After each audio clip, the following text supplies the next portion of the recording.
How do? Picking up where we left off on the Knitting Circle Rapist Annihilation Squad. Part 3. The members of Mawar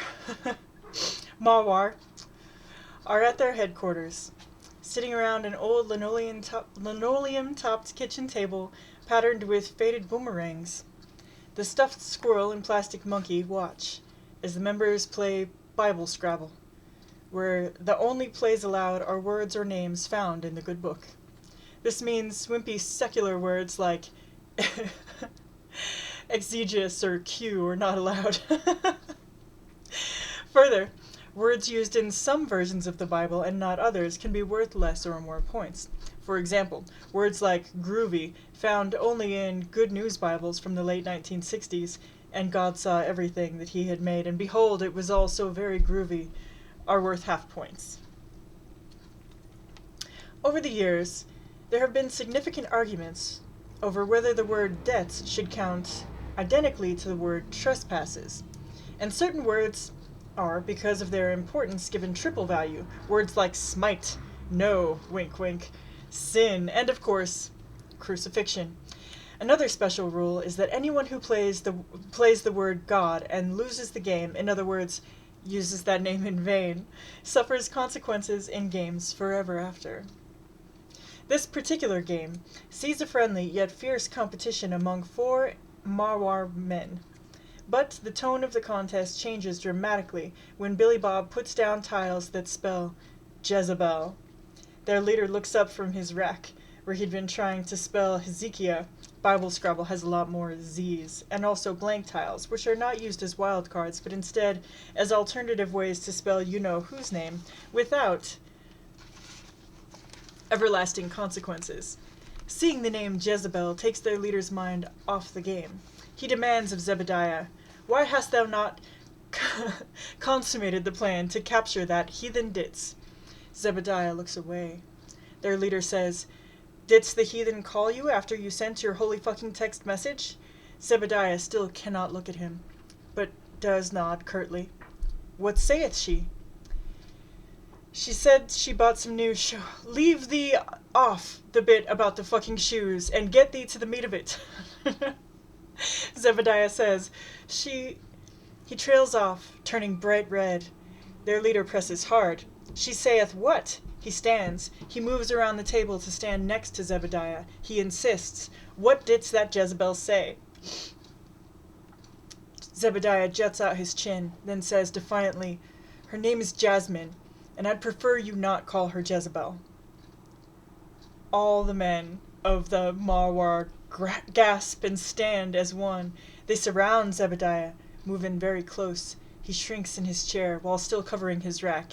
He had a very nice Zamins stashed away for next turn, against sweat. All of the men point at him with quivering, accusing fingers. He wishes he were somewhere else, someone else. Together they begin to chant, at first slowly, and then with more speed and intensity, all in a sing-song voice. "Zebediah and the Jezebel," he interrupts by shouting, "Jasmine!" They chant over him, "Sitting in a tree, Kissing. First comes love, then comes marriage, then comes 6 Zebediahs and 6 Jezebels. Her name is Jasmine, in a baby carriage." They stop. They are silent for a moment before their leader says, "Ah, he's shy. Mr. Nads of Steel hath fallen under the spell of Jezebel." They all laugh. Zebediah cries, "Her name's Jasmine!" Later, after Bible Scrabble is finished, the leader comes to Zebediah privately and says, "So, are you going to move with our plan forward?" Zebediah says, "Yes, sir. But it is so scary." "The plan is scary?" "No, sir. What these horrible women are rotting into the world as we know it is scary." "No, sir. Yes, sir, that is very scary. But that's not it, is it?" "No, sir." "We both know what it is that hath frightened thou, don't we?" "Yes, sir. It is love. Love is very scary. There are cures for love, you know." "Like marriage?" "That's one. Intimacy is another. Friendship, getting to know the other person, conversation, all those doth surely kill love. So there is yet hope.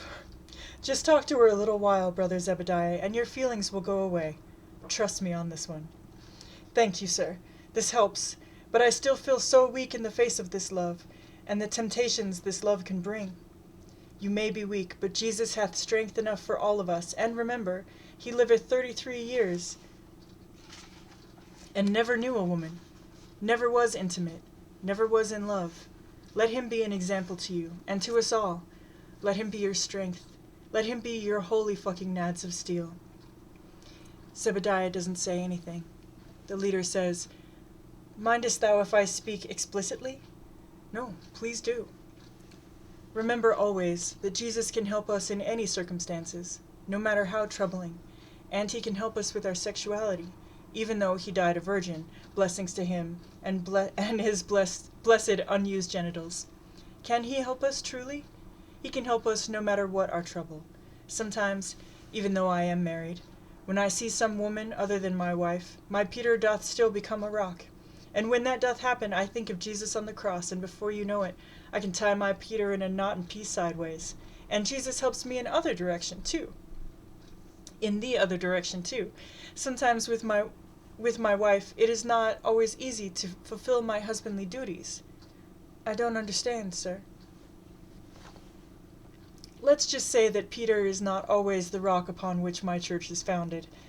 In those cases, even though I am with my wife, sometimes instead of thinking of her, I picture the precious face of Jesus. I picture the flowing robes. I picture us breaking bread and drinking wine as we lean against each other at the Last Supper, and the next to Last Supper, and the supper before that. I picture us walking hand in hand through the garden. I picture a gentle kiss, with no awkward consequences like some other kiss in the garden, with that sweet, sweet man. And before you know it, Lazarus has been raised from the dead. You do this, sir? I do. And I think a lot of other people do, too. Why do you think that so many people, when they are having sex, cry again and again, "Oh, Jesus! Oh, my God! Oh, Jesus!" Zebediah sits in the dimly lit, lonely basement office of Malwar. He is confused. What used to be clear is now muddled. The knitting circle must be stopped, and the way to stop the knitting circle is to kidnap Jasmine and hold her hostage. But his feelings are getting in the way.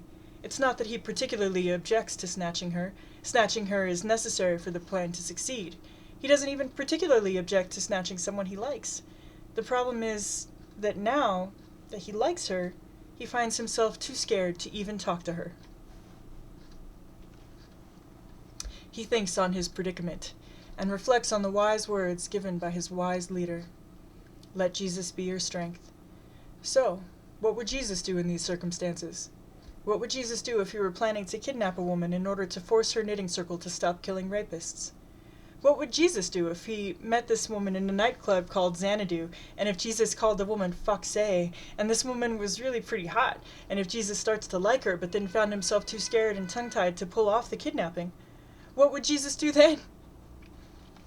Zebediah looks around the room, takes in the fusty drapes concealing a window that has been nailed shut, the Jesus on a Spring Mountain Breeze cherry kiwi air freshener, the desk, the computer, the telephone, the print on the wall of Jesus emerging from the grave, the 25-year-old cheesecake calendar for a defunct tire company. What would Jesus do in this room? Zebediah looks again around the room and thinks about his beloved Jesus. He pictures Jesus being reborn. Pictures Jesus having lived not only 2,000 years ago, but also getting a chance at a second life, right now, and imagines Jesus walking around the room in his flowing robe and sitting down at the desk, first running his hand over the bottom to smooth out his robe. All at once, Zebediah knows exactly what he needs to do. Meanwhile, the knitting circle continues to grow. Men are starting to join too. On a garlic cheddar day, a man walks quietly into the knitting circle meeting, nods to the women, sits down, and begins knitting a very thin, long piece that doesn't look like any item of clothing the other knitters have ever seen before. It is a gorgeous cerulean. He comes back the next week, and the week after, and the week after. Eventually, his knitted whatever it is trails down and coils in a pile on the floor. In all that time, he does not say a word. Finally, Bridget has to know. "What are you knitting? That's too long and skinny even for a scarf." The man holds up a knitted rope. He says, "In my case, it was my teacher." Christine says, "Oh, I'm so sorry, dear." Mary looks at the rope and says, "But it's very nice knitting, very even." And Jasmine, "I adore that color." Picture this. A man in his library. An impressive selection of books lines the walls. They signify a fine intellectual mind. The mind of a learned man. The mind of someone worthy of passing his wisdom on to the next generation. He does not read most of them, but let's ignore that. Mentioning it would be uncharitable. This man wears a tweed jacket. It has leather patches on the elbows. This style choice also signifies a fine, highly developed intellect. Everybody knows that all the best teachers wear this kind of jacket. He also wears a knitted rope. This rope weaves its way around his hands, binding them tightly together, and around his neck, and around the base of the chandelier in this man's fine library. The rope is cerulean. The man's feet do not touch the floor. People who aren't direct victims are joining too. A tall, scrawny man wears a sleeveless leather jacket. From shoulder to wrist, his arms are a writhing mass of tattoos. His hair is long and stringy, and his hairline is receding. He has a full beard and mustache and is missing an incisor and a canine. Though the day is overcast, he wears sunglasses. Beneath his leather jacket, he wears a t-shirt that was once white. Around his neck is a braided leather thong from which dangles a single bear claw. He strides into the room, which smells of Roquefort cheese, throws bloody knitting needles onto the table and declares, "He did my little sister." Gina hurriedly takes a pair of disposable rubber gloves from her purse, puts them on, picks up the knitting needles, sterilizes them with alcohol, which she also happens to carry in her purse, and hands the needles back to him. She says, "Proper cleanliness prevents disease. Have a seat, hon." The man takes the cleaned needles, sits down, and starts knitting expertly. Red mittens, if you must know.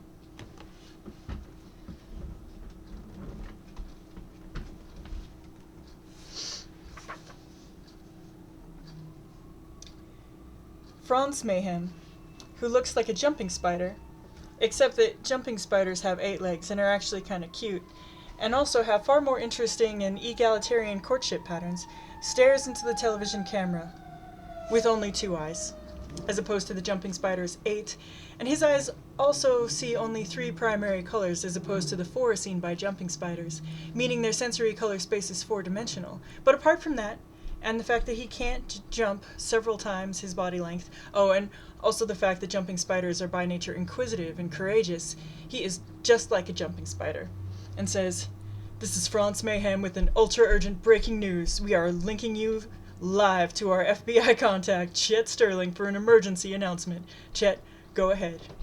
Chet stands at his desk for several awkward seconds, staring blankly at the camera as the audio delay ticks by. Then, his voice crackles as he says, "We have received communique from the so-called Ice Queen killers, whom our agency has classified as the greatest terrorist threat facing America today. They are more dangerous than Al-Qaeda, the Taliban, North Korea, or Iran. They are even more dangerous and ruthless than domestic environmentalists. They are our top priority, and we pledge to eradicate them." Franz asks, "What does the communique say, Chet?" It says, "We will stop killing rapists when men stop raping." Franz asks, "That's it?" "That's it. The entire message." Franz asks, "What the heck does it mean, Chet?" Chet responds with the uncertainty of a man standing waving his arms as he cries, "Where's my ass?" "Well, Franz, we're baffled. We have no idea what this could possibly mean. It's certainly shocking and depraved, but you know women, they're incomprehensible." "What do women want? That's the age-old question, isn't it, Chet?" "Yes. We've done extensive research on this question, and experts concur that women are irrational, hysterical, and contradictory. They often say no when they mean yes. In fact, sometimes they're saying no with their mouths at the exact moment that their eyes and often their tantalizing breasts are saying yes.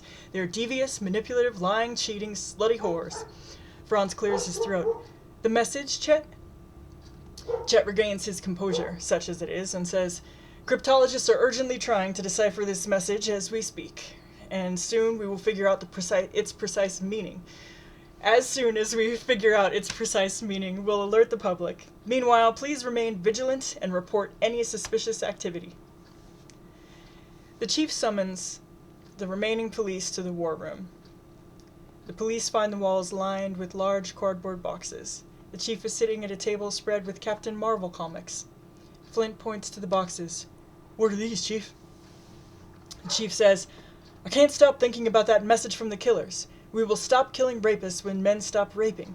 And I just can't understand what it could possibly mean. My 35 years, 6 months, and 2 weeks experience as a police officer tells me that this message is the key to stopping these murders. What does it have to do with these boxes? That's where my extensive library of textbooks on different modes of detective theory and practice comes in so handy. He waves his hands over the desk and asks, What do you see? A bunch of comic books? That, Flint, is why I'm behind this desk, and you were standing kind of off to the side at an angle. How do you think I got to be chief?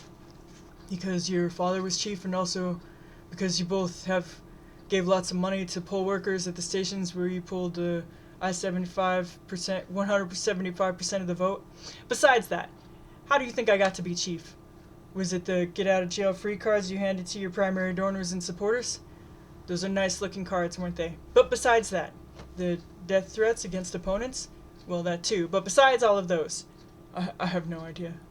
Which is why you were there, and I'm here. I'll tell you. Because I work my ass off to keep educated on both classic and modern practices of detection. Just last night I learned by reading Encyclopedia Brown how to consistently stop a bully named Bugs Meany. And then, the night before, I learned the importance of always listening to Lassie. God knows how many times Timmy would have died if people hadn't learned to listen. I'm not following, sir.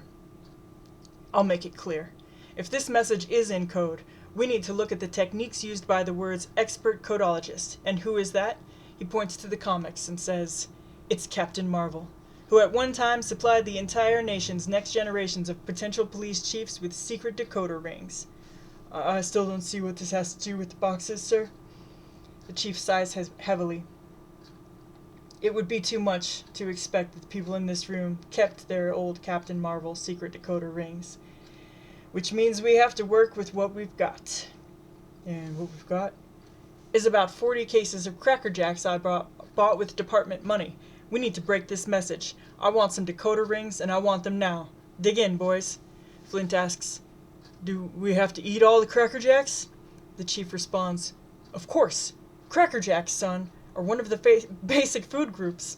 Another cop says, Chief, I bought these for my children. They don't actually contain prizes anymore, but instead little riddles. It's cheaper that way. The chief, having already opened a box of Cracker Jacks, says, mouthful of caramel-covered popcorn and peanuts, Well, shit. We will never get the break we need to solve. Will we never get the break we need to solve these crimes? Chapter 7. Oh, goodness, it got dark. Oh, let's see if I can do something about that real quick. While we very generously ignore my persistent dyslexia. All right. Yes. Bringing it for friendship. All right. Jasmine and Susie are at Jasmine's great-grandmother's nursing home. It's weekly roller derby day, and so they've brought bandages. Great-grandmother Ann didn't get off too bad this time. A couple of bruises on her arm and a bump on her forehead. Where that nasty piece of business Robin Banks hit me with a folding chair when I was about to lap her, Jasmine gasps. You need to get a new roommate, Grandma. That's too much. Grandma Ann says, She's a nasty piece of business, all right. But the other inmates are worse. Jasmine and Susie attend to her wounds, Watch video highlights of that afternoon's game, compliment Grandma on her ability to fend off blockers with her walker, and jeer at Mrs. Banks' perfidy. Not perfidy, perfidy. The three of them note with glee that Miss Banks was sent off to do penalty time for the incident with the chair. After that, Grandma Ann gives them a play-by-play of yesterday's bingo games, including detailed descriptions of the increasingly disgusted looks on Mrs. Banks' face each time Grandma Ann shouted bingo, just as Mrs. Banks was taking in her breath to do the same. Grandma Ann lowers her voice. I think that's why she hit me with the chair. She covers her mouth and giggles. Suddenly, she stops giggling, and without preamble, "Did you bring me any donut holes?" Susie says, "Of course," and begins rummaging in her backpack. Grandma Ann hisses, "Hurry! Get them get them to me before she gets back. If she sees them, she'll want some, and if I don't give her any, she'll take them as soon as I leave the room." Susie finds them and hands them over. Grandma Ann pops a couple in her mouth, then carries the bag to her bed, where she lifts a corner of the mattress, slides the treasure beneath, and lets the mattress fall back down. She returns to her chair, and asks, again without preamble, "You have a boyfriend?" Jasmine opens her mouth to speak. Before she can answer, Grandma Ann again asks gently, "Girlfriend?" Jasmine inhales so she can say something, but before she gets the words out, her great-grandmother says, "Makes no matter to me who you prefer, so long as the other person's not a nasty piece of business. That's what I told your grandmother, and that's what I told your mother, and that's what I'll tell you, too, right now. Better to be alone than that." Jasmine says with meaning, "I found someone very special." "You have?" Susie says. "I told you about him." "Who?" "The one." "Which one?" Grandma Ann says, "What are you two girls talking about?" "The one I met at Xanadu." Susie asks, "Months ago? The one with the text message?" Grandma Ann asks, "What's a Xanadu? And what's his sex message?" "Text, Grandma, text," Jasmine says. Grandma Ann continues, "Not that I have anything against sex, but when I was young, we could send messages the other ways, too." Jasmine says, flustered, "We're not having sex, Grandma." Her great-grandmother looks at her a moment, then asks sincerely, "Why not? Life's a one-way trip, and you're not young for very long." She pauses a moment and then says, "And sex is good. What I wouldn't give about now for some quality naked time with a Jasmine reddens. Grandma, could we talk about something else, please?" Grandma Ann says, "Where's my donut holes? Did Miss Banks take them already?" "They're under your mattress, Grandma, and Miss Banks isn't back from rugby practice yet," Jasmine says. "So what's your boyfriend look like?" Grandma Ann asks. Jasmine answers, "Well, at first he looked like Brad Pitt, and then later he looked like George Clooney. More recently, he usually looks like a dragon, and sometimes he looks like the cutest little wombat. And then I just want to squeeze him." Susie says, "Jazz, are you all right?" Grandma Ann turns to Susie and asks, "Does this make any more sense to you than it does to me?"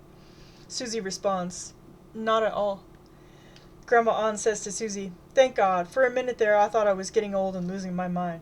She thinks a second, then says, also to Susie now conspiratorially, "Sometimes I wonder about her father's side of the family.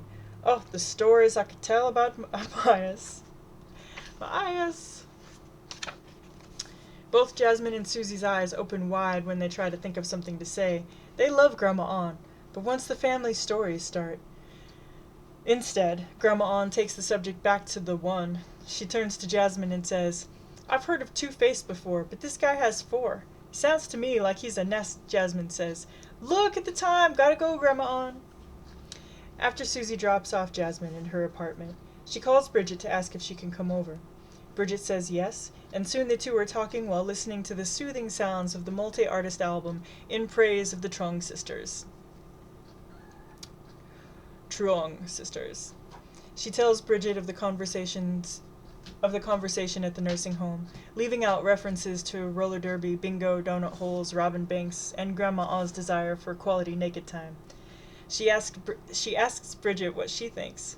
"He sounds like a nasty piece of business," Bridget says. "I'm really worried," Susie says. "Do you think he's abusing her?" "It's not that," Susie says. "I don't even think he exists." "What do you mean?" "I think," Susie continues, "that Jasmine has an imaginary boyfriend." Bridget thinks a moment, then says, "I've had a few of those. And frankly, some of them have been preferable to Susie cuts her off. But you knew they were imaginary, right? You didn't tell your friends that you'd met someone special, did you? Houston, Bridget says, I think we have a problem. Although the news media, the FBI, and the police all have a difficult time deciphering the message of the Knitting Circle's message, we will stop killing rapists when men stop raping, many other people seem to understand it very well. Knitting circles began springing up all around the country. Picture women walking together down a side street, or rather, the side street, in Horn Hill, Alabama, trailing long knitted scarves behind them. Picture other women, and a few men doing the same in Central Park. Picture women on the beaches in Hawaii, wearing knitted bikinis and matching scarves. Picture women deer hunting near Beaver Creek, Montana, wearing bright orange vests and caps knitted from the finest Angora. Picture college students carrying knitted backpacks and businesswomen carrying knitted briefcases. Picture knitted helmet covers and footy boot covers worn by biker gangs. Picture pirates flying knitted flags with skull and crossbone needles instead of bones. Picture knitted flower pot covers, knitted toilet seat covers, and I guarantee the seat gets raised and lowered properly in these households. Picture a group of women sneaking into the Lincoln Memorial to lay a knitted scarf around the great emancipator's neck. Picture people getting their loved ones gifts of sweaters. Picture a high school boyfriend and girlfriend sharing a sweater made for two. Picture knitted sweaters keeping dogs warm, keeping cats warm, keeping horses and cows and pigs and chickens warm. Picture a field of sheep wearing brightly colored sweaters. Or picture this.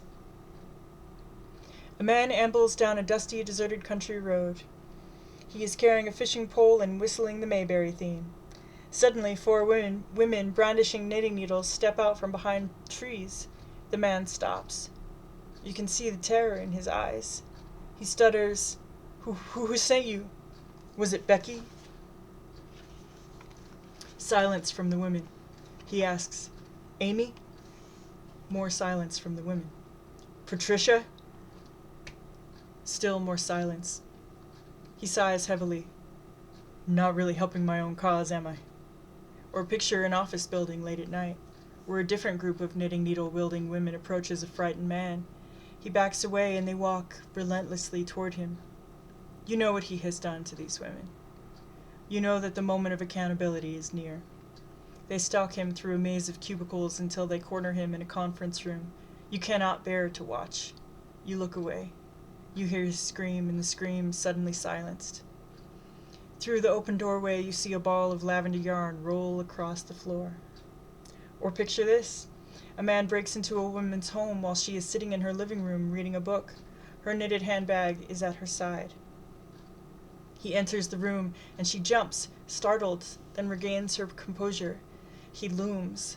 She smiles menacingly as he reaches for her. She stands and sneers at him. You want to fuck with me? Okay. You want to play rough? Okay. Say hello to my little friend. She pulls out the biggest knitting needle you've ever seen, and the last one this man will ever see. Or picture this. A woman runs down a dark alley looking behind her. A man runs in hot pursuit. The alley ends in a fence topped with razor wire. The woman turns and faces the man. She sticks her hand into her purse. The man stops, out of reach, and watches her. The woman says, I know what you're thinking. Does she have knitting needles, or does she not? Well, to tell you the truth in all the excitement, I kinda lost track myself. But being as you have no idea, you gotta ask yourself one question. Do I feel lucky? Well, do ya, punk? The man says nothing. The woman continues, a smirk developing on her face. Come on, make my day. Or picture this. A woman walks through a deserted parking garage that looks like almost every deserted parking garage that almost every woman has ever walked through alone late at night. The tap, tap, tap of the woman's heels echo off concrete walls. She looks around nervously. A man erupts from behind a pillar, confronts her. Don't worry, he sneers. I'm not going to rape you. I'm just going to kill you. He pulls out a knife and waves it in the air. He's quite good. As impressive in his own way as Riversong was with his scarves. He begins by holding the knife high, like a banderillo, holding his banderilla in preparation for tormenting the bull. Then he windmills his arm a couple of times, like Pete Townsend or a fast-pitch softball player, or like Pete Townsend playing softball. He tosses the knife from hand to hand, then does the same behind his back. He throws the knife into the air, the blade whirling, and catches it in his teeth. The woman notices old scars on his face. He grips the knife in his hand and begins to move toward her. But before he can get too close, the woman whips a needle out of her bag. The man stops, curious. She repeats his routine, matching him move for move, except for the one where he flipped the knife in the air and caught it with his teeth. She does, however, make a mental note to try this out at home, wearing protective glasses and face gear for safety, of course. The man says, "Very impressive, but I'm still going to kill you." He pulls a sword from behind the pillar. He points it at her and performs an arabesque en l'air, followed by a stunning series of lightning-fast pirouettes, finishing with a magnificent tourjet, or more formally, a grand jet de sauce autonomie. He advances upon the woman again, sword ready to thrust. She holds up her hand. He stops, again, curious. She pulls a gun from her jacket pocket, aims, and shoots him in the forehead. He falls like a sack of potatoes. She notes, "Foolish consistency is the hobgoblin of little minds." Or picture this. A company of women stand in the full parking lot of Little Willie's House of Wanking. Get a beer when you buy a spanking. One of the women shouts, "Present arms!" The women stand to attention, needles at the ready. Another woman commands, "Forward, march!" The women start toward the building in a trim line. Yet another woman calls out, "Double time!" The line surges forward. Then you hear it. First one woman, then another, and then another. Begins to keen a battle cry, until the night fills, then explodes with the screams and yells of their mothers and grandmothers and great-grandmothers, fills, then explodes with the rage of frustration and sorrow of thousands of years of taking it, and taking it, and taking it, and the joy of finally fighting back. The sound is purely human, purely animal. The sound is the sound of no turning back. When the women are done, the building is gone. So are its customers. The enormous popularity of knitting circles and the consequent disappearance of so many rapists cannot but affect society as a whole. Picture this. Football players trot gamely onto a field, despite the fact that there are only 3 players per team. Happy cheerleaders on the sidelines wear sporty new sweaters. Or picture this. A boxer swings at no opponent, then raises his hands high over his head in victory. Of the very few people in the crowd, most are women knitting.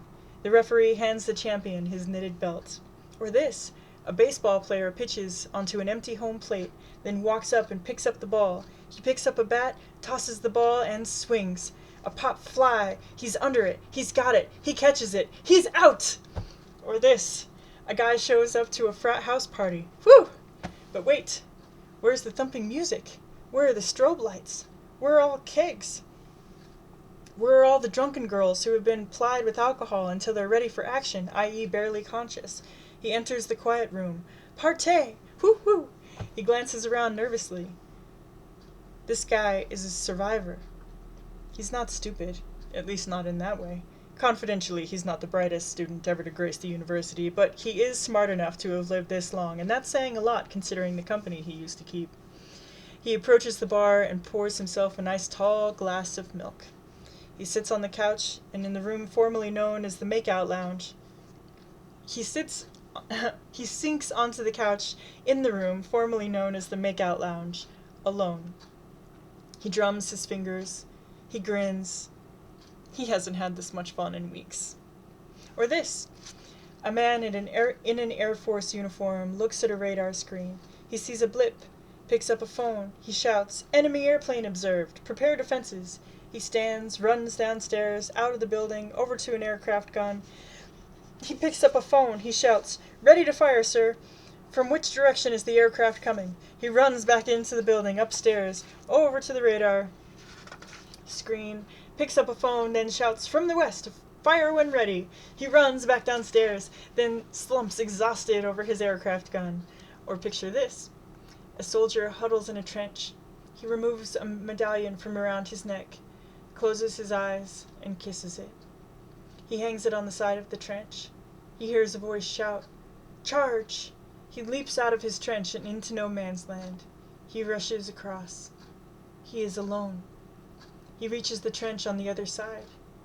It is empty. He throws his arms into the air, shouts to the heavens, "We won!" Pauses, then adds, "I think..." Or picture this. A group of middle school students crowd around their male teacher's desk. A female teacher stands nearby. One of the girls tells the male teacher, "We want to start a knitting club after school." He responds, I'm not sure that would be a good idea." The female teacher interjects, "Yes, that's a very nice idea, guys. Girls." The girls cheer. Or this.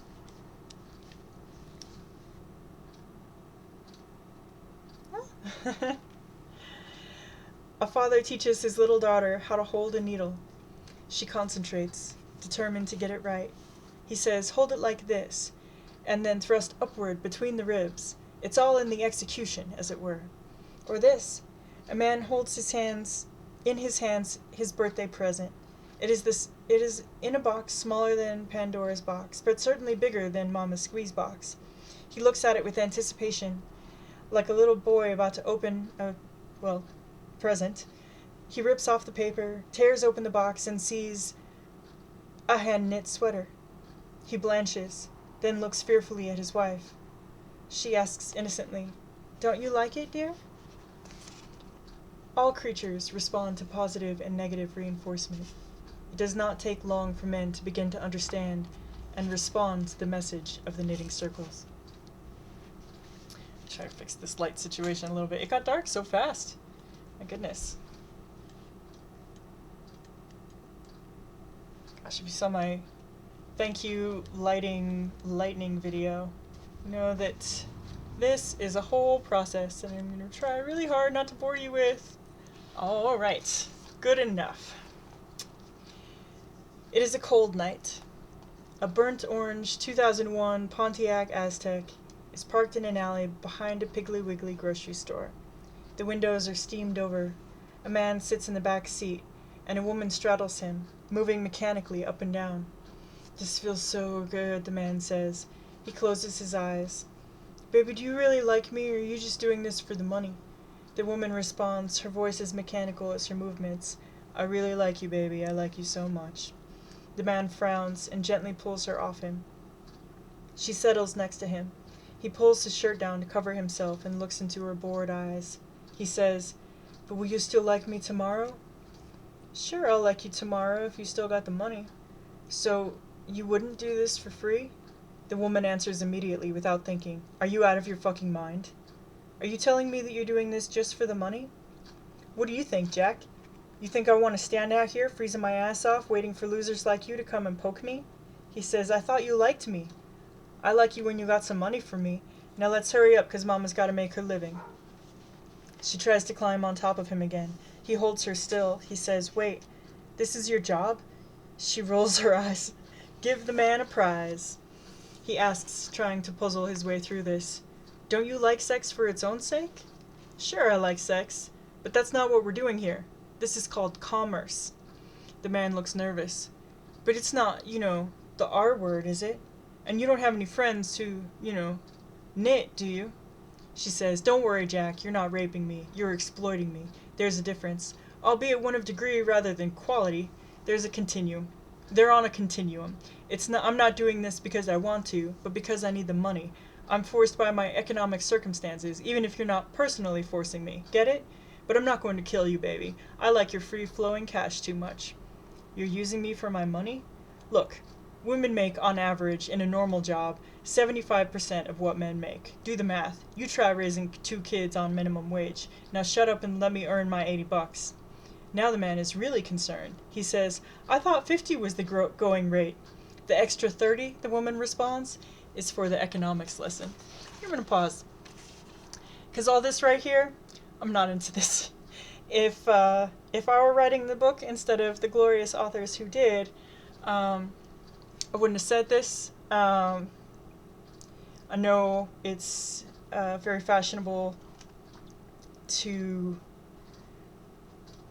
say things like sex work and all this, but being coerced by poverty to become a prostituted person is being raped for a living.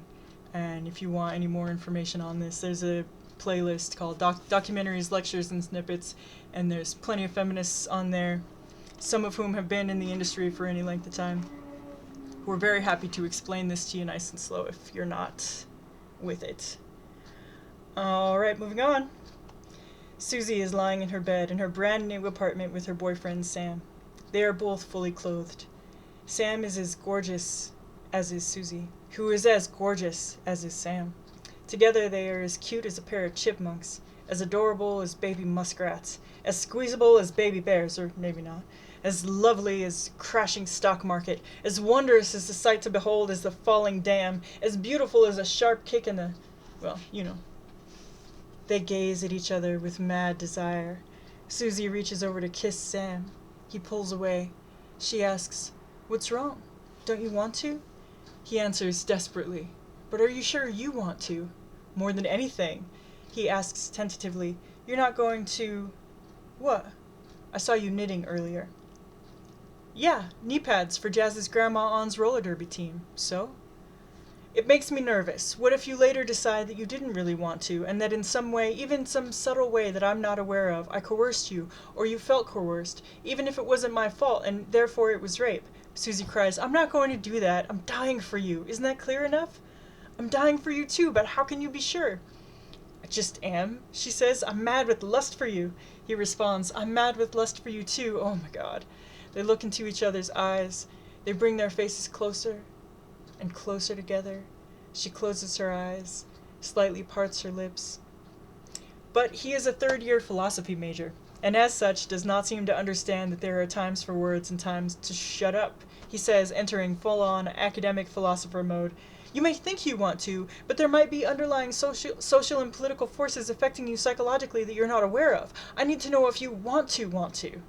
Susie opens her eyes slowly and sighs, then says, "Yes, I want to. I want to want to. I want to. But," Sam says, really getting up his philosophical steam, indeed his philosophical high dudgeon, or to put it another way, having gotten his philosophical knickers in a twist, instead of getting his knickers the way they're supposed to be, which is off. "How do you know that what you want is really what you want, and it's not just what you've been told to want by a patriarchal culture?" "I know what my body says, and my body says, I crave you. I crave you." Sadly, once a philosopher gets a hold of an idea, as opposed to a body, it can be hard to get him to let go. He says, "I believe that you believe you crave me, but I'm worried about how much free will we actually have in a culture as utterly coercive in every aspect as this one is, how untainted our desires can really be. If we grow up believing in culturally constructed gender binaries and their coexistent roles, if we grow up in heteropatriarchy, indeed if we grow up immersed in compulsory heterosexuality shaped by these ideas, really, plus commercially distorted standards of beauty, plus grow up burdened by the overwhelming weights of thousands of years of the institutional oppression of women and the social relations and power disparities that flow from that to infect every aspect of this culture, contaminating every personal interaction between men and women, and for that matter, men and women, and children and everyone, in countless ways we can't often perceive because we're so immersed in them, sort of like how fish are said not to think about water because it's just their world. And how can we be sure that our sexual feelings and desires in general, and that the people that we're attracted to in particular, and the intimate acts that we believe we want to do with them would be the same as they would be without all these influences? How can we be certain that what we truly want, how can we be certain of what we truly want deep in our hearts?" Susie does not reply. Sam fears he may have somehow offended her. He says softly, cutely, cute as a baby porcupine, though not so prickly, "Susie?" Still more silence. More cutely still, he says, "Susie?" Susie snores softly, as adorable as a baby panda. Bridget and Nick are at Bridget's home. From her stereo come soft sounds of Che Guevara singing, "I left my Kalashnikov in San Francisco." Nick pleads, "You promised to give me something to do. When will I receive my assignment? I want to experience the glory, the glamour, the adventure of the knitting circle." Bridget looks at him. "You haven't forgotten about it yet." She sighs. "Okay, I have your first assignment, Mr. Secret Lone Wolf Undercover Agent. This is pretty easy, but has glory, adventure, and glamour up the wazoo. You are going to be an in-arms procurement. Nick's eyes open wide. Bridget says, I need you to obtain 3 sets of new knitting needles. No more, no less. 3. Got that? Nick responds, Got it. Aye, aye, Captain. Bridget smiles. Wrong genre, sweetie. Daisy's Craft Barn is the essence of Americana. It's as American as apple pie, baseball, the 4th of July. It's as American as invading small Latin American nations. As American as bombing people in Southeast Asia, Africa, the Middle East.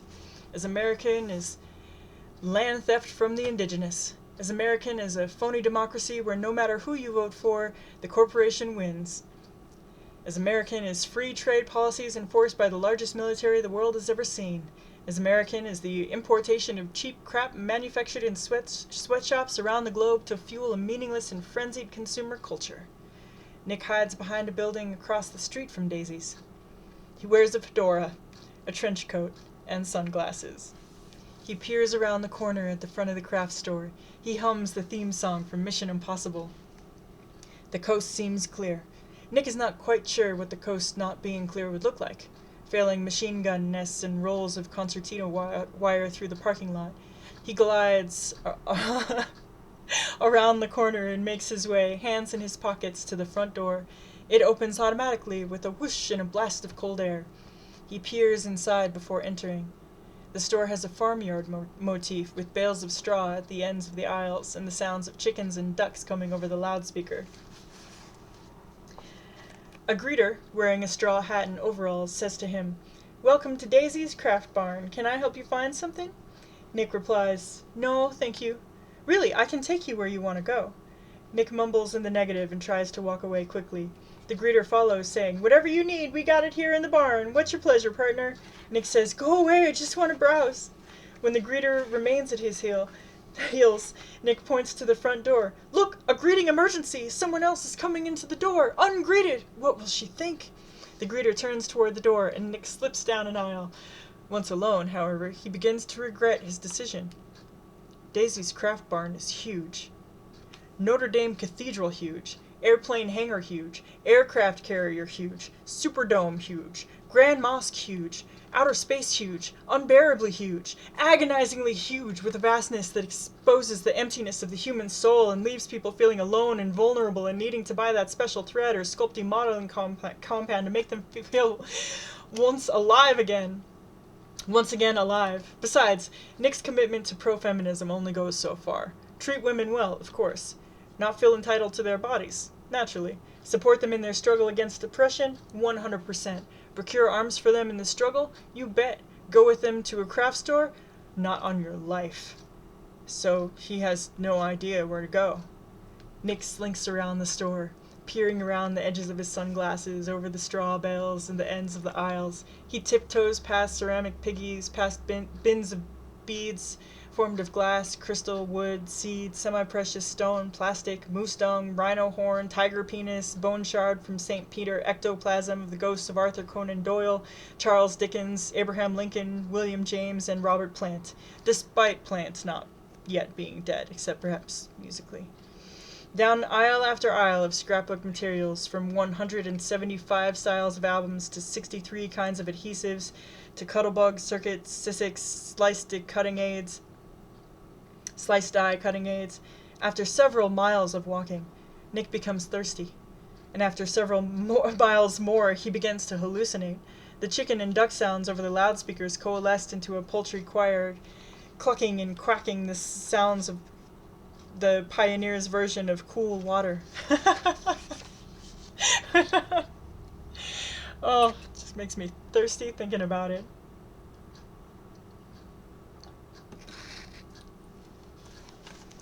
All day I feel the barren waste quack, quack, without the taste of water. Cool water, cluck, cluck. Old Dan, and now with the throats burned dry, quackity quack, all the souls that cry for water. Cool, clear water, cock-a-doodle-doo. Finally, he staggers into the correct aisle. But even here, his trials aren't over. Bridget asked him to bring 3 sets of knitting needles. But she didn't specify the country of origin. One bin says its needles are proudly supplied from sweatshops in Guatemala, hardened with the tears of tired little girls. Another says its needles are superior because they're from Vietnam and suffused with the suffering and anguish of young women there. Another claims its needles are the best because they're from China and have been factory tested by being used to poke workers who fall asleep before the end of their 26-hour workdays. Down at the far end of the aisle, past 3 mirages of cool, clear water, Nick finds a bin marked Union Made in USA. These needles cost 6 times as much as all the others put together.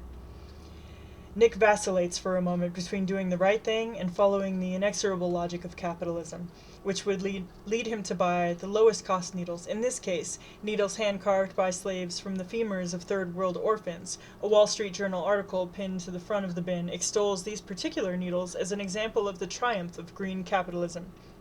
These needles are both inexpensive and sustainably harvested from a nearly inexhaustible supply of third world orphans, TWOs.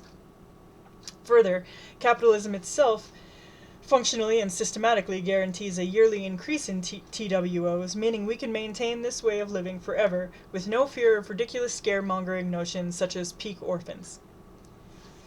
Nick chooses the former. But he still faces a problem. He asks himself quietly, how can Bridget only want 3 pairs? That's nothing. I should get enough to make it worth a trip.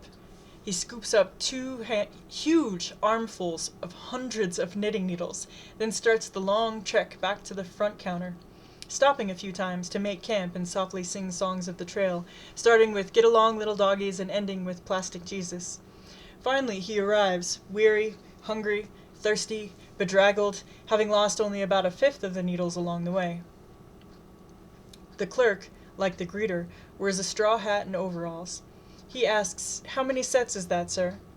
Nick is too tired to speak.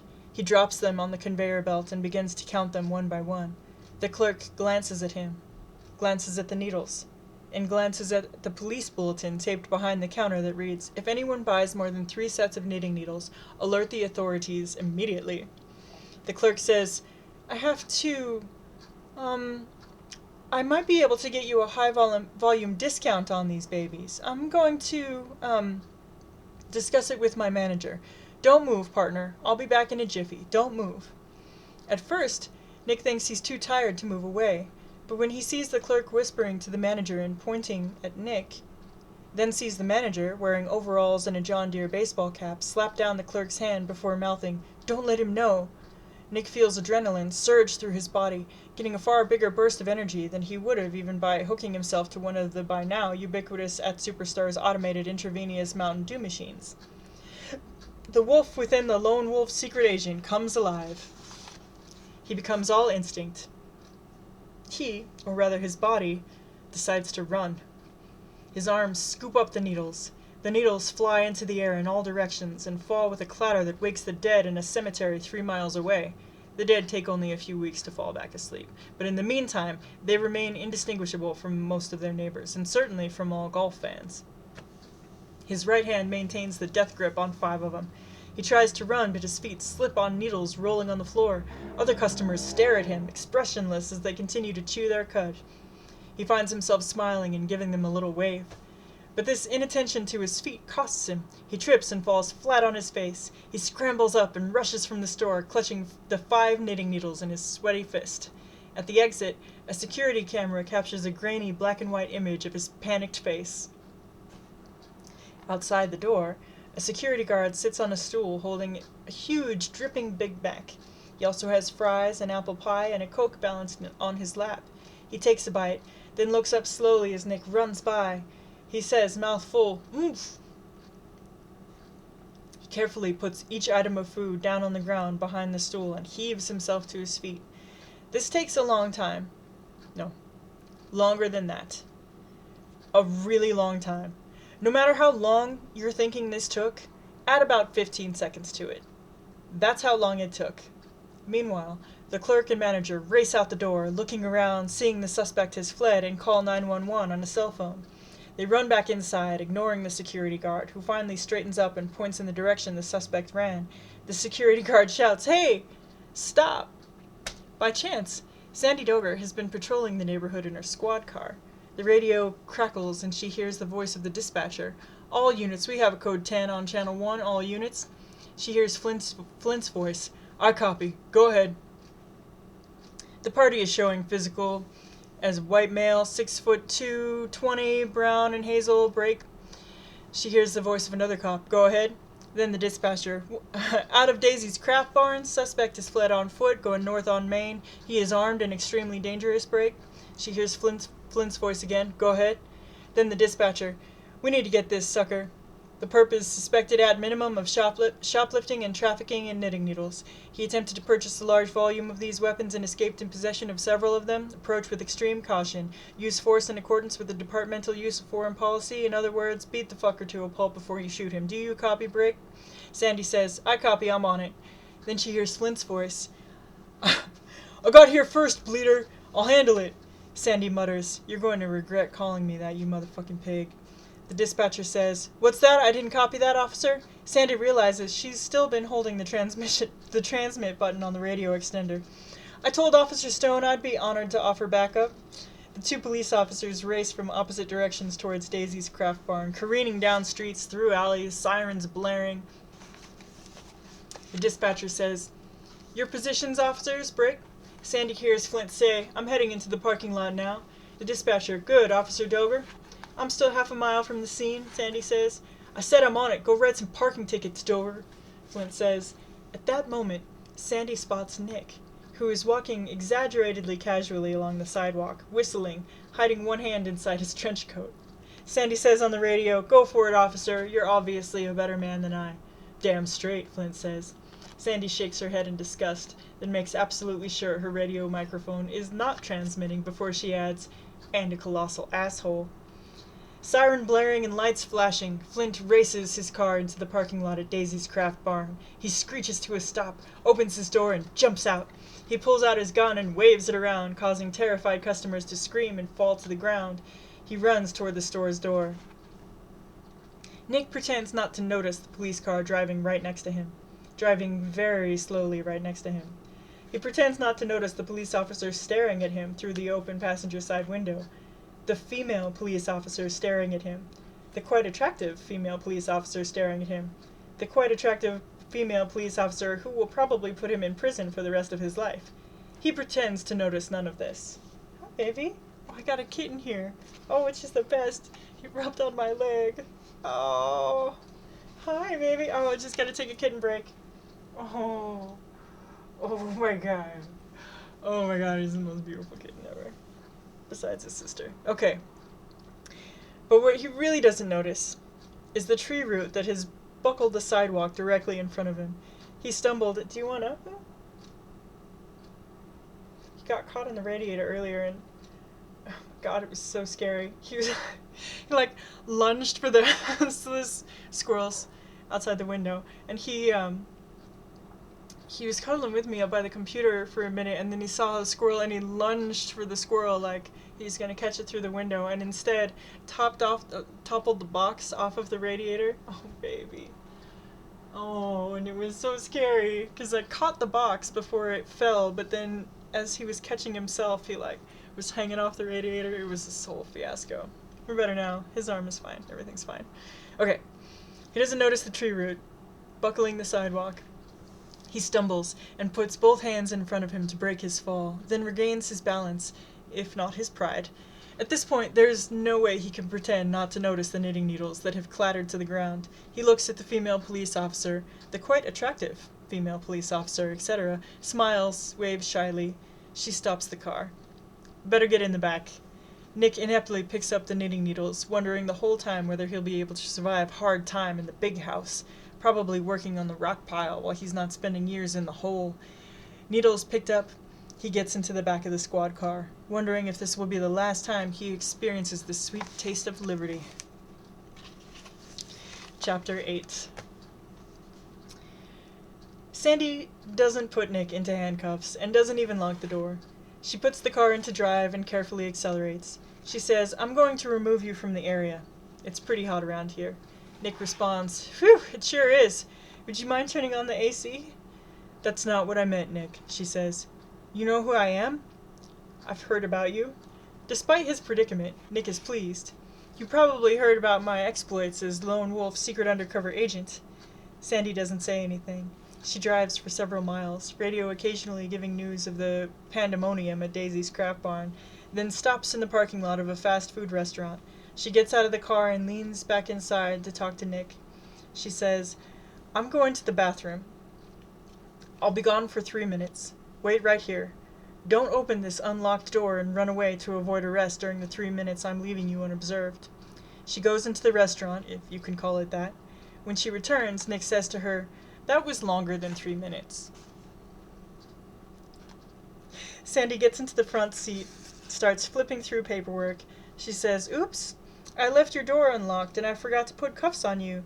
You could probably escape if you ran fast, or even if you jogged moderately quickly. Nick holds out his hands for cuffs.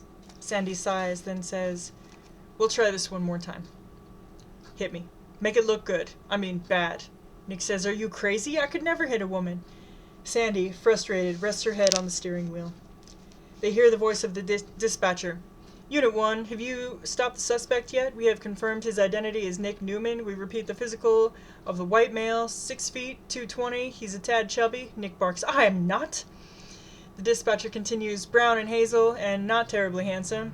Nick barks again, am so?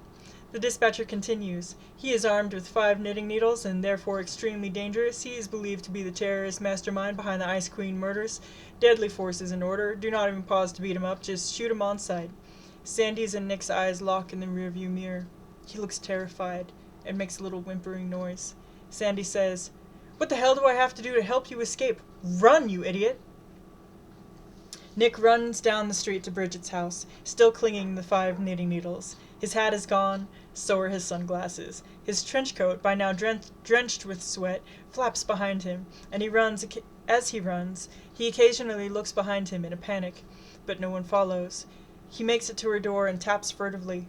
From inside, he hears the swing version of Nat Turner singing, I'm dreaming of a revolutionary Christmas. Nick whispers, Bridget! Bridget! There is no answer. He looks around to see if anyone has followed him. No one. He pounds harder. He yells, Bridget! Hey! No answer. Nick goes around the side of the house, peers in a window. He says he sees Bridget in her living room, dancing, oblivious to him. He taps on the window, then waves. She doesn't see him. He knocks harder on the glass, taps it with the needles. No luck. He picks up a stone and taps with that, finally breaking the window. He looks shocked. She lets out a startled yelp and sees him. He waves sheepishly. She says, annoyed, Holy crap, Nick, you could have knocked on the damn door. Nick says, his voice thin with panic, Let me in, Bridget, hurry, hurry, they're after me. She rushes to the door, opens it, and hustles Nick inside. What? They're after you? For going to Daisy's Craft Barn? Nick hands her the 5 needles. She takes them. This is not 3 pairs. You're 1 short. I know! I lost them all. I had hundreds of pairs, but then they chased me. Oh my god, what am I gonna do? Can I stay here until it all blows over? She blinks her eyes, not believing, or really even understanding what she is hearing. He continues, who am I kidding? It'll never blow over. You'll have to hide me here for the rest of my life. It'll be like Anne Frank hiding up in the attic, not saying a peep, and you'll bring me stale bread, and I'll go slowly insane from boredom and isolation. Why did you get... What did you get me involved in? What? You... Why did you make me do something so dangerous? Bridget spits. You begged me to give you something to do. I gave you a simple task, an easy task, something that no one could possibly fuck up. Evidently it wasn't so easy after all, was it? Nick says. He flicks on the television. I want to see if it's in the news yet. Chet Sterling is reporting. Local police are reported to have had in their clutches the terrorist ringleader, a veritable Osama bin Laden of knitting needles. But the sly and dangerous terrorist slipped through their grasp and remains at large. It was the man in this photo, which was taken by a security camera, as he fled the scene of an attempt to illegally obtain weapons. We urge viewers to remain in hiding in their homes, shaking in terror and consumed with paranoia, as long as this evil serial killer remains at large. Of course he turned out to be a man with an analytical mind. Clever and devious, he had impersonated a group of women in an attempt to throw us off the scent, but we always knew that women couldn't possibly plan such an elaborate and multi-layered scheme. Nick looks at Bridget, who is appalled by what she is now understanding. He says smugly, "He called me clever. Did you hear that? Clever." Not just the police and Mawar are opposed to the knitting circles. In fact, many groups, large and small, from all across the political spectrum, running, as it nearly always does in this culture, from ludicrous at one end to absurd on the other, oppose them. They are opposed, for example, by a significant portion of male anarchists. Anarchists claim they're against all forms of oppression, and many truly are, so you might think all anarchists would be in favor of people actively stopping rape. Sadly, such is not the case. Members of this particular subgroup of anarchists who oppose the knitting needle circle mean something different by ending oppression than do members of various knitting circles themselves. One of the major anarchist groups opposed to the knitting circle, if we measure major not by their numbers, which are minuscule, but rather by how vocal they are and by the pungency of their personal body odor, which is greater by far than the stinkiest of stinky cheeses. Indeed, each year this particular band of anarchists holds their own version of the Miss America contest, called the Crust Punk Contest, wherein the dreadlocked and bearded male with the strongest smell and thickest layer of crusted body excretions is crowned unking of the anarchists by anyone, please, who can stomach getting close enough to do so.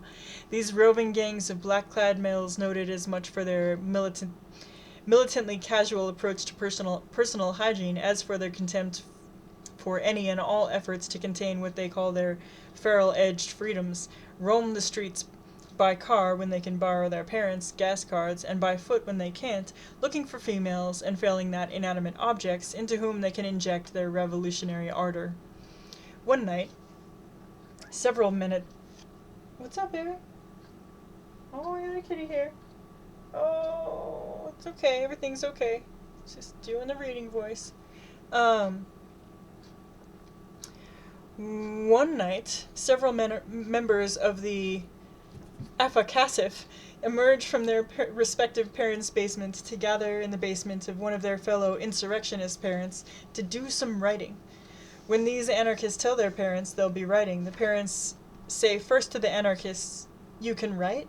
and then say to themselves, "Thank God they won't be playing music tonight." The music style of the anarchist band, called Seppuku Suicide Harikari, mainly because that is what makes listeners want to do, is called Death Vomit Noise. I happen to like the sound of death metal, even though their lyrics are atrocious. It's very soothing. I don't know why. Oh my goodness. Because of the importance of their message, and also as a statement of their artistic integrity, and because, as they say, you can't improve on perfection, dude. But mainly, it's because of a laziness on the part of the band members, and finally because no one would notice the difference anyway. All songs by Seppuku Suicide Harikari have the same lyrics, which are screamed unintelligibly over the sounds of guitars being tortured. Fuck, fuck, fuck, fuck, fuck, fuck, fuck, fuck, fuck, fuck, fuck, fuck, fuck if you listen to this, fuck if you don't, fuck you if you don't. Fuck you! Fuck anyone who plays anywhere other than a basement. Fuck you if you have an audience, you oppressor. Fuck you. The shoe will drop and so will you, you fucking liberal sellout. Fuck. When the shoe drops, the vomit of industry will spew. Shoe, drop the other shoe, motherfucker. Oh my gosh, the lyrics aren't even as good as that usually. That's kind of funny. The sounds of music coming from the basement normally make the parents look at each other wistfully, nostalgically longing for the early days of their marriage before their child was born. Nights the songs have driven them to too much to drink. The recriminations start with the mother saying, "I beg to be allowed to go down to the baby be gone." It would have been, a few minutes of discomfort, and then maybe not a few days of sadness, and the lifetime of freedom from the grinding horror of his music, and frankly from his personality, if you can call it that. This leads to bitter words on the father's part, and then to a discussion about how only one of their son's band's songs they actually like. "My mother should have had an abortion." The argument normally ends with the father saying those words so rare, so precious, coming from the man of the household. "You were right, and I was wrong." But this night, there is no death vomit noise, so the parents only ask themselves, "What is that smell?" Tonight, Afakasif, has a job to do. At the end of the evening, they post on the internet their deafening rant, to use their preferred word. These self-proclaimed anarchist pricks disavow the word communique as too tainted by its association with bourgeois, liberal, communist, counter-insurrectionary forces that attempt to inhibit our feral edge freedoms. In this rant, entitled The Politics of Impotence, these anarchists rail against all women who are oppressing them by attempting to impose some form of what these anarchist pricks derisively called community norms. How dare these women, the rant rhetorically asks, play the gender card by attempting to force us to behave according to their entirely arbitrary standards? Why do women get all this power?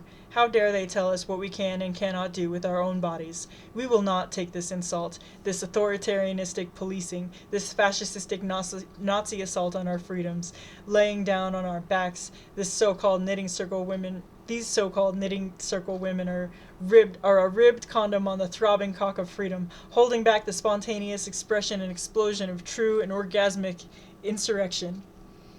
Fortunately, their website gets only 35 hits, 33 of which are by their own members. See, yeah, I got no room here.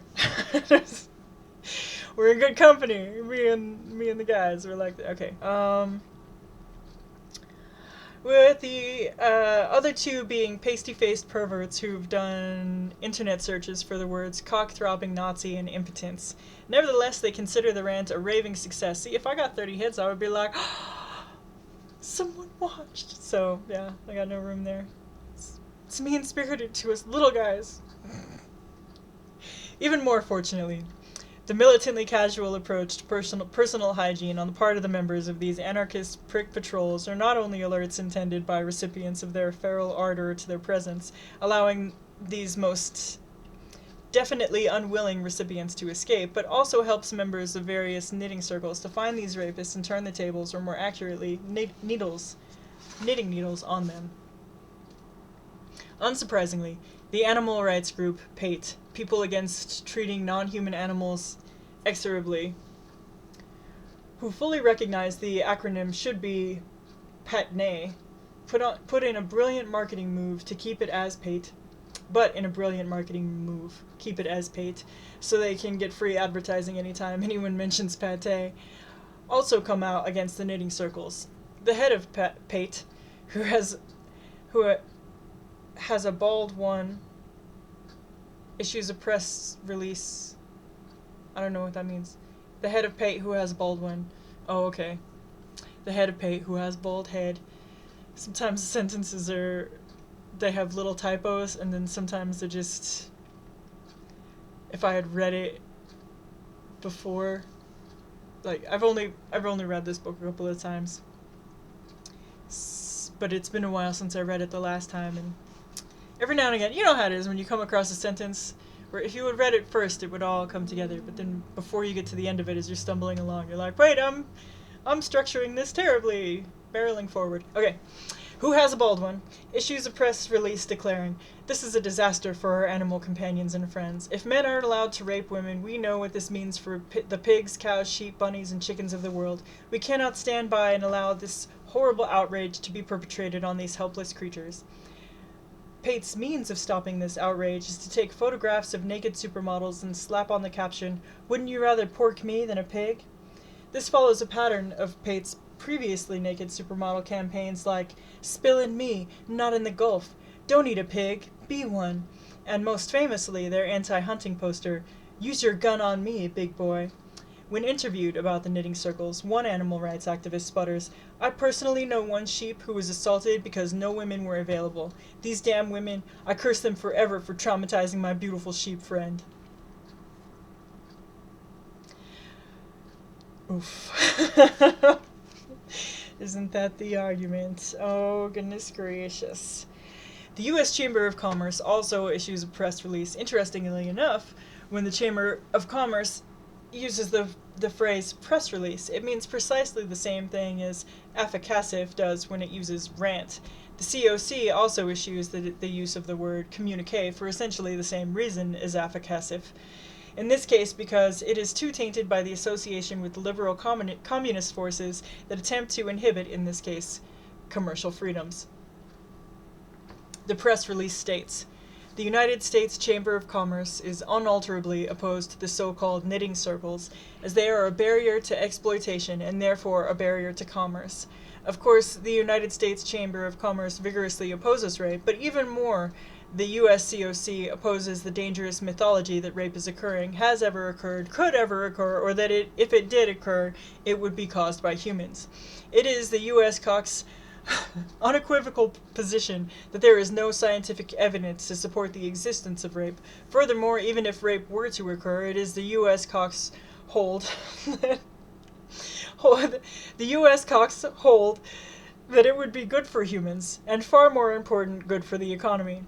The question too few people seem to be asking is this: if these so-called knitting circle groups, of which we feel actually under the influence of a professional liberal communist outside agitators, are able to stop rape, not that rape exists, then what is to stop these same so-called knitting circle groups and their communist puppet masters from moving on to stop other forms of so-called exploitation of women, and from there to stopping other forms of so-called exploitation of others? And what if they succeed in stopping all forms of exploitation? What will happen to the economy? It will, of course, collapse. Everyone knows that capitalism is based on and requires systematic exploitation, which then magically benefits one and all. And finally, the U.S. position is that stopping rape, not that rape occurs, will harm the economy by destroying jobs. We aren't exactly sure how it will do this, but saving jobs is a boilerplate argument we trot out every chance we get, and it's always worked before, so we're trying it again. Big unions find the jobs argument compelling, for reasons that make no more sense than the other times the big unions join with big corporations in an attempt to make sure exploitation continues. Especially vocal are various chapters of the United Rapists Union. France Mayhem takes to the street and interviews URU member Rusty Pike, who says, "I'm proud to be a union rapist. Local number 7413. My daddy was a rapist, and his daddy was a rapist, and his daddy before him. We've got rape in our blood. It's an American tradition. Hell, this country was founded on it. The Indians, the land, women, workers. Where would this country be without rape? And these women are trying to destroy this proud tradition. They're trying to destroy our lives." Proclaiming they're tired of not receiving the respect they deserve for doing patriarchy's heavy lifting over the last several thousand years, the United Rapists Union calls a strike, chanting at their rallies, "Hey ho, hey ho ho, matriarchy's got to go, and Rapists United will always be excited." Rusty Pike comments on the strike, "No respect? Well then, no rape. We'll see how they like that now." Women like it just fine. But as with any strike, solidarity becomes an issue. Scabs appear, some on their own, some brought in by various industries with vested interest in keeping women subservient. This leads to pitched battles between the union rapists and the scab rapists over who exactly has the right to do this necessary work. In this case, members of various knitting circles do not take sides, nor happily do they take prisoners. See, perfect example. Nor, happily, do they take prisoners. I'm a comma happy person myself. Whenever I write, I always put in like 5 more commas than the thing needs, because every natural breath. Hi, baby, do you want up? Hi. Alright, I think I have to pick up my cat here. Quick cat picking up break. Oh, jeez. Come here. Come here, boo. I got you. Come on. Oh. Oh, my girl. Come here, buddy. Come on. Seems confused about how to get up here. I want to just scoop her, because then she bounces. You know how when you like go to pick up a cat, like if they jump on you and start to cuddle, everything's fine. But if they're like, "Hey, I want up," and then you pick them up, they're like, "No, let me go." So I think it's one of those moments where you just have to keep on keeping on. All right. Next to come out against the knitting circles are the United States Department of Agriculture and Interior, issuing a joint statement that Study after study has shown that it is only through the wise use and management of MVR's mobile vagina resources that we can assure that this resource is available to us now and forever. It is noted that the underutilization of MVRs can cause these MVRs to become decadent or to be wasted. Further, if MVRs were to be severely enough underutilized or were to be... Okay, oh, she definitely wants that. Okay. Oh, no. Cuddling with her brother. Oh, come here, baby. You got it? Yeah, she got it. She knows what she wants. She's figuring it out. She got it all by herself. Okay. Underutilized, decadent. Goodness. Underutilized or were to be managed improperly, as in left on their own, then it is possible that this could severely affect future access to MVRs, the MVRs necessary to keep this nation functioning smoothly. In addition, all use of MVRs, including FUMVRs, or forcible use of mobile vagina resources, requires extensive EISs, environmental impact statements, and exhaustive scientific studies, which inevitably show that even the FUMVRs have no significant impact on the environment or on human communities. The only exceptions to the requirement of an EIS occurs when Oh, she's after my light board letter. This fucking girl.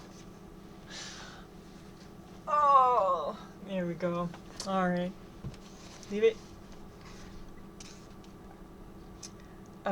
The only exceptions to the requirement of an EIS occurs when the Congress passes categorical exemptions to allow FUMVRs in the case of national emergency, or to ensure national security by limiting dependence on foreign MVRs, and also to limit the effects of pending peak MVR. It is further noted, however, that if MVRs do dry up entirely, there do exist suitable, if not desirable, substitutes, including NMVRs, non-human mobile vagina resources, and if necessary, SIVRDs and PVRDs, silicone and plastic and mobile vagina resources, detachable respectively. Oh, just thinking of Caitlin Roper's book. If you haven't bought Caitlin Roper's new book yet, my goodness, what a read. The United States Congress also passes categorical exemptions for both MVRs and FUMVRs as deemed necessary by the Department of Defense, stating that an army fights on and for its MVRs, and that the probably illegally and certainly immoral withholding of these MVRs saps the nation's will to fight and constitutes high treason. This exemption is challenged in court, with the United States Supreme Court upholding the exemption by a vote of 11-0, with Clarence Thomas voting 3 times, then overturning the previous case of Lestradia versus Athens. Members of knitting circles ignore the USDA, the DOI, DOD, the Congress, and the Supremes. They know what's good for them. Glenn Beck speaks out against the knitting circles. I want you to listen carefully, because I'm going to expose some dangerous misconceptions, he says. Rapes. Here he pauses, stares into space. Rapes do not happen, and when they do happen, it's only because women want them to. It's so simple, it's complicated, and here to make the complicated simple, I'll draw a picture. He stands, walks to a chalkboard, and draws 2 dots 3 feet apart. The dot on the left is a man. The dot on the right is a woman. He can't be raping her, because he's 3 feet away. It can't be done, even by someone who is as well endowed as... Well, we're not here on the Glenn Beck show to talk about Glenn Beck. Anyway, if the male dot wants to rape the female dot, what would it have to do? He pauses, looks at the camera. Yes, exactly. It would have to move toward the female dot. He draws an arrow from the male dot partway toward the female dot. Now, if this female dot didn't want to be raped, to use their word, what would she do? Exactly. She would move away. And if the man wanted to rape her, To still use their heavily loaded word, the man would have to chase her, to run. And the woman would do what? Exactly. She would run away. Now this is the truth no one wants you to know. The truth so terrifying that only I have the courage and integrity to tell you. The truth is, well, wait. He interrupts himself to stare at the camera, compose his face into a thoughtful look, then ask, almost casually, "When was the last time you saw a woman running in terror? Today? Yesterday? The day before? Right now there are plenty of women in the studio, and none of them are running. Sometimes I see women jogging, but, and here's the key point, no one is chasing them. These women are running from nothing, and they aren't even running that fast. And even when women do run fast, as at a track meet, still, no one is chasing them. So when women aren't running, no one is raping them. And when women are running, no one is raping them. Besides, you couldn't rape someone while she runs. This tells us all what we need to know to understand that this rape business is all a fabrication."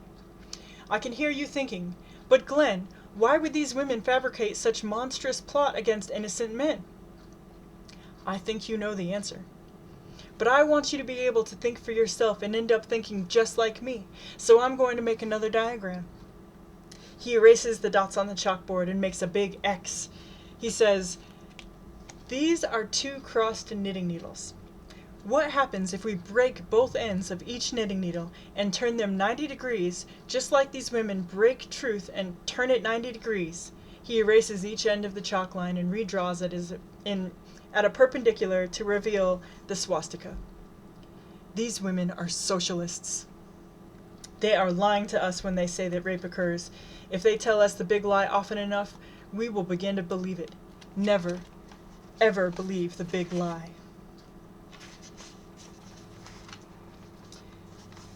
The Circle of Compassionate Gentleness posts a blog entry, which is pretty much the only thing they do, except for meditation, yoga, and lots of therapy, stating, "In the softest, kindest, most gentlest terms, the COCG expresses our most sorrowful, most guilt-inducing, most for their own good disapproval of these heinous acts committed by these misguided women. Yes, we gently and comfortably deplore whatever acts of you-know-what. We prefer not to use the word vile word. These women may perceive that poor, sad, misguided, wounded men may have committed against them, but these poor, sad, misguided, wounded men need our love and compassion and healing. We urge these women, in the softest, kindest, most gentlest terms, to please not upset us by committing heinous acts of violence against these wounded men who can and will be changed by the wonderful power of love and compassion. We would smugly remind these women that gentleness is both a possible and powerful politics, and we would ask them, with glycerin tears in our eyes, to consider the effects and influences of their lives in light of at least 14 sacred degrees of separation." France Mayhem takes time from his busy day cruising porn sites. His favorite is www.mobilevaginaresources.com to look for love, compassion, and healing on the internet. In fact, that is precisely the phrase he Googles, and up pops the Circle's website. Franz immediately knows that he has to interview the Circle's manager and CEO, William McCant. They meet at the Circle's offices so gentle, they have no sharp corners that could be hurty, and no doors that could obstruct the movement of compassion. Franz asks, "So, William, presuming that rape actually exists, something about which the science is extremely clouded, what are the most important things we can do to stop rape?" McCant answers smoothly, gently. "First, stop trying to stop rape. That sounds counterintuitive, but it's based on several profound manifestations of my own wise understanding. The first is that it's not our job to stop rape or save women. Women don't need us to save them. Women don't even need to save themselves. To say they need to be saved implies that the eternal now is not already eternally perfect, and to do so is to insult the power of living and experiencing what we are living and experiencing right now. It is to ignore the power of the now. The now is incredibly powerful, Franz. You are here, and I am here. And there is no rape taking place right here, Franz. Do you see how powerful and transformative that is? The question isn't, how can I stop rape? But rather it's, how can I become more present here? How can I learn to listen better to what's going on for me, within me, around me? Why are these women so unenlightened and so impatient and so demanding that they presume the present isn't good enough when that's all they have to work with? Why do they presume the present isn't good enough simply because they are being sexually assaulted? Franz, these women need to do some serious work on themselves. You're right, William, that's very profound. Thank you. I prefer to be called Willie. Got it, Willie. Second, trying to save anybody or anything often ends up with well-intentioned blindness. People become so convinced that they're on the side of the angels that they don't think to question themselves. That, then, all too easily leads to shoulds, musts, have-tos, directed at other people. It becomes so easy, then, to blame rapists for their actions, to say that they should not rape, that they must not rape, that they have to not rape. And that sort of well-intentioned arrogance is a blight that must be eliminated through whatever passive-aggressive means we can muster. Third, I find it a little disheartening to have expectations or aspirations so huge they approach infinitudes of impossibility. When I think of little old me and my little old life, I avoid despair where I can, because it is hurty and makes me feel so sad. And I don't want to feel sad, because feeling sad makes me sad. Willie stops a moment, sucks his thumb. When he's able to continue, he says, "Stopping rape sounds like something for a superhero, and the last time I checked, I'm no superhero. But to keep myself from feeling as completely ineffective as I really am, I have to assume at every moment that I do make a difference, somehow, even when it's clear I don't. So, since I'm not really a stop rape kind of guy, and since I don't want to feel bad about not being a stop rape kind of guy, it's important to me that no one else try to stop rape, or it will make me feel inferior, like I should actually be doing something instead of sitting on my beautifully gentle buttocks in my beautifully gentle office, beautifully and gently meditating. So I think the women should stop trying to stop rape. That's the first step towards stopping rape." Franz says, "That is brilliant, and brilliantly compassionate, Willie." Willie McCant says, "Thank you. I prefer to be called Lil Willie." "Understood, Lil Willie." Lil Willie continues, "We have to place our small changes in a larger context, to discover the ways the insignificant changes we make in our own lives link to larger currents, structures, movements, resonances, vibes. We have to look at chaos theory, quantum theory, string theory, all these scientific theories that I don't understand, but that nonetheless show me how sitting here and delighting in the sensation of the heat emanating onto my buttocks from this electrically heated ergonomic meditation pillow will help suffering people everywhere. I'm sending this comfort and pleasure out into the world, and just as in capitalism, a rising tide lifts all boats, so my own happiness and comfort raises the universal happiness and comfort quotient for the world, lifting everyone else's happiness and comfort. So when I hear of some atrocity somewhere, I know the best thing I can do is to make myself more happy and comfortable, because I know the happier and more comfortable I am, the happier everyone, including the victims of those atrocities, will be. It's scientific." Franz is barely able to articulate, "I am in awe, Lil Willie, absolutely stunned." Lil Willie says, "Thank you, Franz. I prefer to be called Tiger." Franz murmurs, "I can see why." Tiger continues, It is this knowledge that allows me to face up to even a tiny fraction of the horrors out there.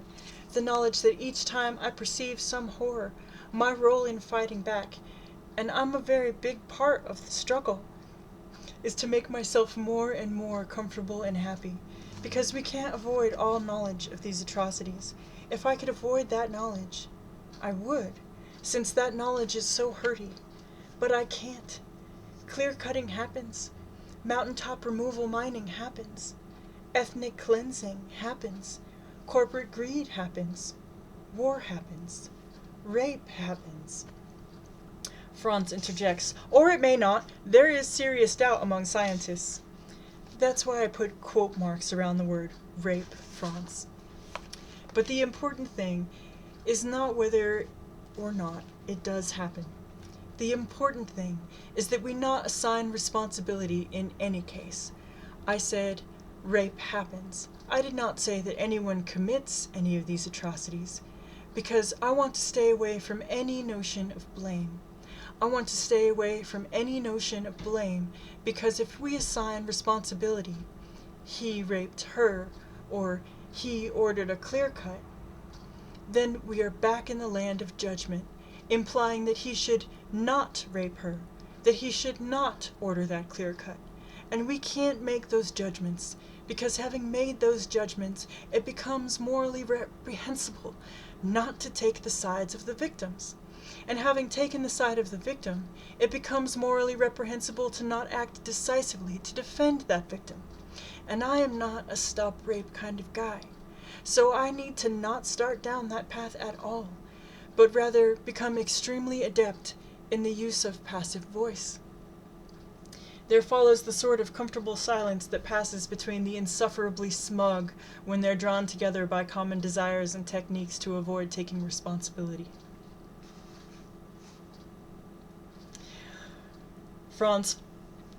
Finally, Franz says, "Brilliant, Tiger. Nothing less." Tiger says, "Thank you. I prefer to be called Lil Willie Tiger Boy." Franz says, "Your wish is my command." Little Willie Tiger Boy says, "Rawr." Franz smiles, his whole body tingling. Lil Willie Tiger Boy says, "The most important thing about any conversation is that it ends by being about me. So when you ask what are the most important things we can do to stop rape, I immediately ask, how can I clarify what is most important to me? I think that's important to regularly check in with myself about what's important to me. In fact, it's so important, I'm going to say that it's important to regularly check in with myself about what's important to me again and again. And it's important for me to check in with others too, to make sure they know what's important to me. So when you ask me, what are the most important things that we can do to stop rape, I ask the same question cycle I ask about everything. 1. What's important to me? 2. What's important to others? 3. What about what's important to me comes from others, other times, or other places? 4. What would I like to be important to me? Franz says, "I'm confused, Lil Willie Tiger Boy. I thought we were talking about rape, presuming it occurs." Lil Willie Tiger Boy responds, "I thought we were talking about me. But if you do want to talk about rape, presuming it occurs, here are some suggestions I would make to the Knitting Circle women. I don't think they're very courageous. I think they're taking the easy way out, the harmful way out. It doesn't take any courage to use a knitting needle to stab a man who has 2 guns, 3 knives, a chain, and steel-toed boots, a man who outweighs you by 100 pounds, and who, because of his own prior woundings, attempting to do you great bodily harm, is attempting to do you great bodily... No, there is no there. And who is, because of his own prior woundings, attempting to do you great bodily harm. That takes no courage whatsoever. I'll tell you what takes courage. It takes courage right now for me to sit on my electrically heated ergonomic meditation pillow and say this to you, because I don't think you'll take my advice. I think you'll reject me, And I think you'll act without consideration for my feelings whatsoever. And you won't even care if you are hurty and you make me cry. But I'm going to tell you anyway. It takes courage to remain small and ineffectual. I challenge these women to have the courage to be present in the perfect and eternal now. I challenge them to have the courage to learn what it is, what it was in their past lives or in their past energy that has called this into their lives. The courage to learn the wondrous lesson of life trying to teach them by giving them this wonderful opportunity. The courage to open themselves up to others, physically, emotionally, spiritually, including to those they may perceive as exploiting them. The courage to see things from the so-called rapist perspective, as I do, and to ask themselves why they so desperately want to hurt these poor, innocent, wounded men whose only crime is that they need love and acceptance and don't know how to get it. And finally, I would urge them to have the courage to see things from my perspective. To see that they're actually fighting back makes me feel ashamed of my own cowardice. Thank you, Lil Willie Tiger Boy. Any final thoughts? Yes, thank you. Although I prefer to be called by my full name, William McCant, I do have a beautiful, powerful story to end with. Many centuries ago, a devout Buddhist woman was walking along a forest path. She was ambushed by bandits who raped her. So there actually is evidence of rape existing? We only have her word for it, which probably isn't worth much. But on with the story. Instead of resisting, she allowed herself to be raped by the bandits with such grace and compassion that the bandits converted to Buddhism on the spot as soon as they were finished. Franz says, "That's an extraordinarily powerful story, William McCant. It's so, spiritual and deep, and I can see how this story will make things so much easier for so many of us." He turns toward the camera. "Did you hear that story, Catherine? Tonight, baby, I challenge you to convert me to Buddhism." But suddenly, Franz's vacuous smile disappears. He stops moving. He is troubled by a thought for two reasons. The first is that he's never actually had one before, which means that having an original thought is very uncomfortable in and of itself. He wonders for a moment if this is what brain cancer feels like, and he is troubled because the thought itself is troubling. He says, "But if the enlightening thing to do is to let perpetrators perpetrate, and to do so with compassion, and doing this is supposed to help them stop perpetrating, doesn't that mean we should let the knitting circle murders continue with their murders? And if we do so with compassion in our hearts, will this convert these women to being pacifists?"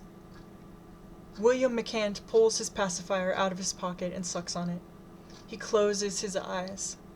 Finally, he opens his eyes, uses his right hand to tenderly take the pacifier from his mouth, keeping it close for quick reinsertion if necessary, and says, "I thought you were going to ask a question, but you never said anything."